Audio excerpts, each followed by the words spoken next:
Hello and welcome to my YouTube channel. My name is Florentin and this is the fourth video in my series on the book Los Romeros, Royal Family of the Spanish Guitar. I'm going to place links for the first three videos at the bottom if you want to take a look.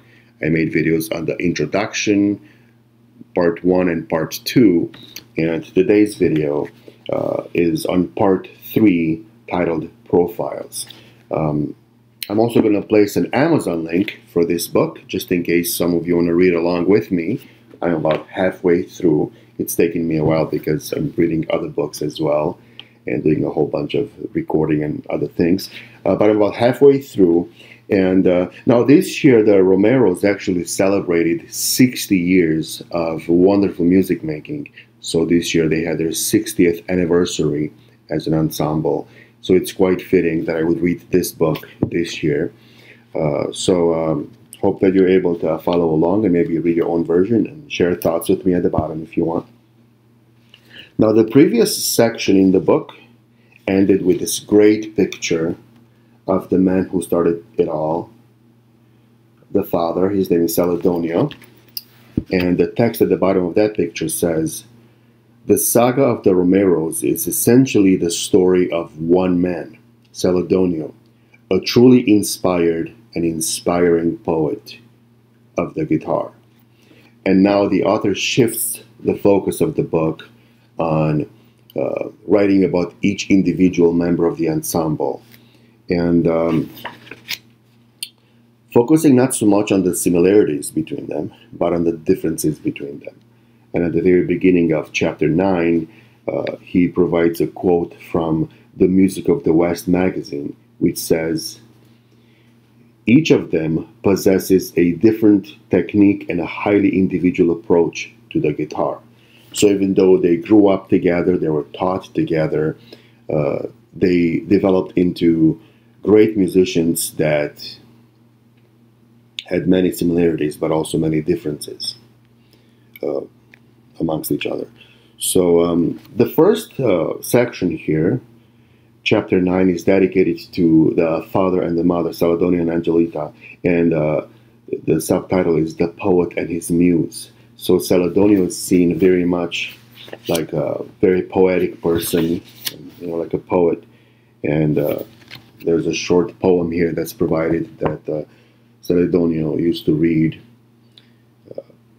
sometimes during live performances maybe, and it says, "The weeping of the guitar begins. It is useless to silence it.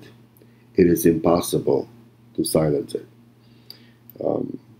This gentleman did receive an honorary doctorate from the University of Victoria and did recite a poem at the ceremony, and it's titled "La guitarra es mi vida." The guitar is my life. So that's the first section. The second section, the next chapter, deals with Celine, and he is called the Romantic. I'm not going to go through every single element in the chapter. Here's a little section on page 167. When asked what he considers the single most important quality that a guitarist must possess to succeed today, his response displays his romantic inclinations. And here's what he said, word for word. "You have to be able to transmit your feelings to the audience. You have to move them. You have to love what you're doing, to be passionate about it, and for the right reasons, not fame or money, but rather a love of the instrument and its music." It's a little bit longer than that. I'm not going to read the whole thing, but it's really very inspiring. Here's the end of that longer paragraph. "We have to be gentle. We have to bring out the most volume from it and to enjoy the special beauty that the guitar has, that wonderful range of sounds it can produce. That is what I truly feel. Just learn to enjoy one note. That is the main thing. Just give me a beautiful note." So that's a great quote from him. The next chapter, chapter 11, is dedicated to Pepe. Oh, here's a good one. This is on page 168. Whichever piece I'm playing at the time, that is the main piece.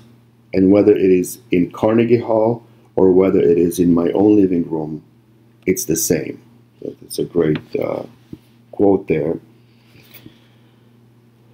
Here's something that many of us who've been following Pepe for all these years, something that was quite obvious about his technical ability. This is on page 169. This is actually a quote from Fernando Sor, the great guitarist and composer from the 19th century. And he said, "I have always preferred hearing it said of a performance, 'He appears to be doing nothing that appears so easy,' than to hear it said, 'Oh, how difficult that must be, for he appears to have given proofs of it.'" The language at the end is a little bit awkward there because this is older language, and it's also translated, right? So that's the one thing that really stood up and still does about Pepe is his amazing technical ability. And when he would be able to make something that's very difficult to play, make it look very easy, effortless. Here's a short passage from page 173. This is not a quote. This is the author himself, and he writes, "Can someone be born a guitarist? I claim no expertise in genetics, but I suspect that one can be born with the ingredients that, under the right circumstances, will produce a great guitarist.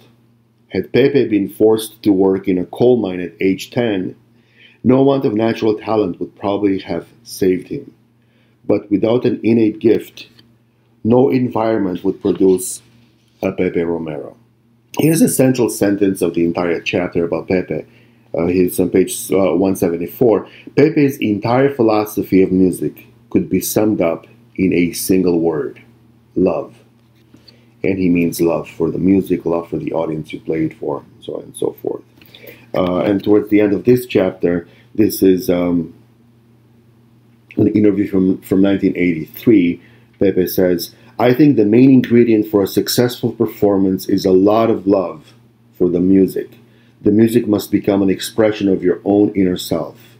You must combine that with a lack of fear of the public and a lack of fear of the platform. The concert must be a friendly occasion, a gathering of people in a common cause to share in the love and beauty of music." So great writing there, great advice. I'll end this section by reading a quote on the same page. This is page 175. He says, "At the end, on the day when I play my last note, I want to go with the thought that I've played what I liked when I liked it." So that's a little bit about Pepe. The next chapter, chapter 12, is about Angel, and he's referred to as the Proteus. Proteus was an ancient Greek god of rivers and seas, and the reason the author chooses to refer to Angel or Angel as the Proteus is that he was very flexible in his artistic expression. He was a musician, he was an artist, he was an actor, he was a film score composer, conductor. So here the author provides some specific things that Angel did throughout his career. He was a guitarist, he was an artist, he was a Hollywood star, so he became quite famous. He was a conductor. He also, the author talks about his courage and refers to him as a daredevil and being very bold and courageous.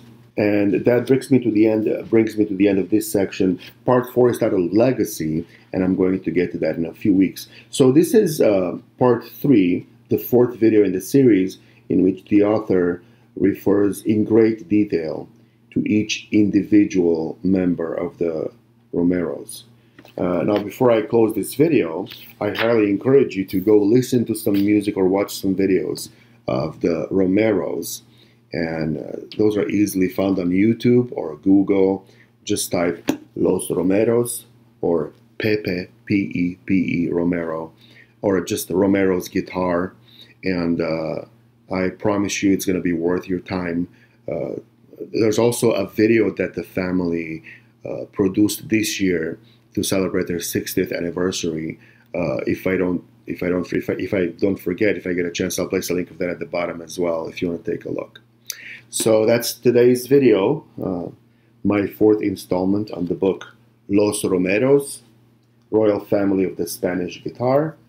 I highly recommend it. Take a look at the links if you want. Thanks for watching my videos. If you have any questions or comments, feel free to write them at the bottom. Don't forget to give this video a thumbs up and also to subscribe to my channel. Thank you so much for that. Have a wonderful day.